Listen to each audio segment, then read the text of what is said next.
తల్లిదండ్రులు అంటే అంత అఫెక్షన్ ఉంటుంది వాళ్ళకి, అంత ప్రేమ ఉంటుంది వాళ్ళకి. అయితే వాళ్ళు వయసులోకి వస్తారు. వయసులోకి వచ్చిన తర్వాత ఏమంటారంటే, నువ్వు నోరు మూసుకో, నీకేం తెలియదు అని అంటారు కదా. వాళ్ళు వయసులోకి రానంత వరకు మా నాన్నకి అంత తెలుసు, మా నాన్న హీరో, మా నాన్నకి తెలిసి ఇంకెవరో తెలియదు అనేటట్టుగా అనుకుంటారు. వాళ్ళు వయసులోకి వచ్చిన తర్వాత ఏమనుకుంటారు, నువ్వు నోరు మూసుకో, నీకేం తెలియదు కానీ కదా, నువ్వు నోరు మూసుకో, నీకేం తెలియదు అంటుంటారు. ఇంతకు మనకేం తెలియదా? నిజంగానే వాళ్ళకు తెలిసింది మనకు తెలియదు, వాళ్ళకి తెలిసింది మనకు తెలియదు అనే ఫీలింగ్లోకి వచ్చారు వాళ్ళు ఎక్కడ నేర్చుకున్నారు మనకు తెలియంది? ఇంటర్నెట్లో నేర్చుకున్నారు, ఫ్రెండ్స్ దగ్గర నేర్చుకున్నారు, బయట నేర్చుకున్నారు, అది మనకు తెలియదు. మనం ఏం చేస్తాం, ఒక కీప్యాడ్ కొనిస్తాం వాళ్ళకి. నీకు అసలు ఏమీ తెలియదు, నీకు లోకమే తెలియదు, నాకు కావాల్సింది కీప్యాడ్ కదా, నాకు కావాల్సింది అసలు కీసే ఉండకూడదు, అలాంటి మొబైల్ కావాలి.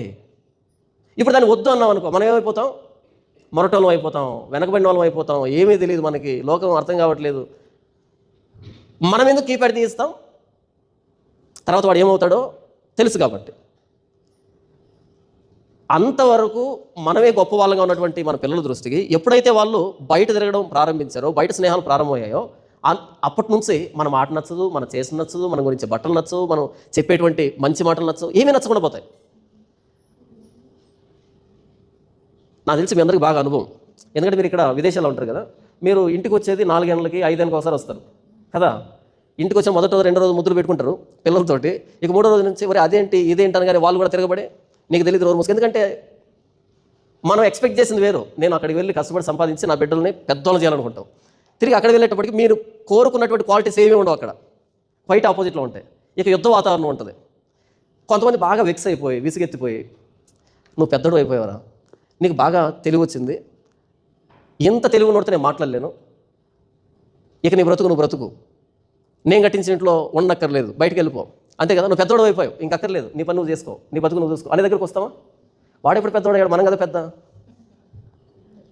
నువ్వు పెద్దోడు అయిపోయావు, ఇక ఇంట్లో నీకు స్థానం లేదు, ఇక నా మీద నువ్వు ఆధారపడాల్సక్కర్లేదు, వాడు ఇప్పుడు పెద్దోడు అయ్యాడు, మనమే కదా పెద్ద.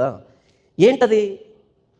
మనం కోరుకున్న పెద్ద కాలేవాడు, వాడు కోరుకున్న దాంట్లో పెద్దోడు అయిపోయాడు.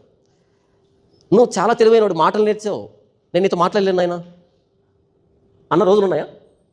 ఎందుకు మాట్లాడలేకపోతున్నావు? మనం కోరుకున్న మంచి కాదది, మనం కోరుకున్న అభివృద్ధి కాదది, మనం కోరుకున్న లక్ష్యం కాదది, మనం ఆ ఎదుగుదలను కాదు కోరుకున్నది. దేవుడు అదే అంటున్నాడు, మీరు ఆ చెట్టు ఫలాన్ని ఎప్పుడైతే తింటారో, నేను మంచి అన్నది చెడ్డగా వినపడుతుంది మీకు, నేను చెడ్డ అన్నది మంచిగా వినపడుతుంది మీకు. సింపుల్గా చెప్పాలంటే దేవుడికి ఏం తెలియదు అనే దగ్గరకు వస్తుంది. అందుకే ఆదాము దగ్గరికి వచ్చి, ఆదాము ఆ పండు తిన్నావా అంటే ఆదాం అంటాడు ఎస్ ఆర్ నో చెప్పడు. నీవు నాకు భారీగా ఉండటకు ఇచ్చిన ఈ హవ్వ ఇస్తే తిన్నాను అంటే మొదటి తప్పు ఎవరిది? నేను అడిగానా ఇమ్మని? నేను అడగలే, నువ్వే నాకు కట్టబెట్టావు, నన్ను ఏం చేయమంటావు? ఇది నా పాపం కాదు, ఈవిడ పాపం కూడా కాదు, ఆయన పాపం. చూసారా తెలివి ఎంత బాగా వచ్చిందో? ఆ పండు తినకముందు నా మాంసంలో మాంసం, నా ఎముకల్లో ఎముక, నీవు నాలో నుండి తీయబడ్డావు కాబట్టి నారి అనబడతావని పాట పాడిన ఈయన ఆ పండు తిన్న తర్వాత నేను అడిగానా ఇమ్మని నిన్ను? నాకు తెలియకుండా నాకు గాఢ నిద్ర కలిగి చేసి నా మాంసాన్ని ఎముకను తీసి నువ్వు తీసుకుని వస్తే ఇప్పుడు నీకు నాకు మధ్య చిచ్చు పెట్టింది, విడదీసింది. ఇది వచ్చినటువంటి నాలెడ్జ్. ఆ పండును తింటే ఇది వచ్చినటువంటిది. మరి ఎందుకు పెట్టాడు ఆయన చెట్టుని? నువ్వు ఆయనకు లోబడతావో లేదో తెలియాలంటే ఆ చెట్టు వల్లే సాధ్యమవుతుంది. నువ్వు ఆయన ప్రేమిస్తావో లేదో తెలియాలంటే ఆ చెట్టు వల్లే సాధ్యమవుతుంది. నువ్వుగా ఉండాలన్నా, ఆయనలా ఉండాలన్నా ఆ చెట్టు ఆ తోట మధ్యలో ఉండాలి. అది టెస్ట్, అది పరీక్ష. మీరు పిల్లల్ని స్కూల్లో జాయిన్ చేస్తారు.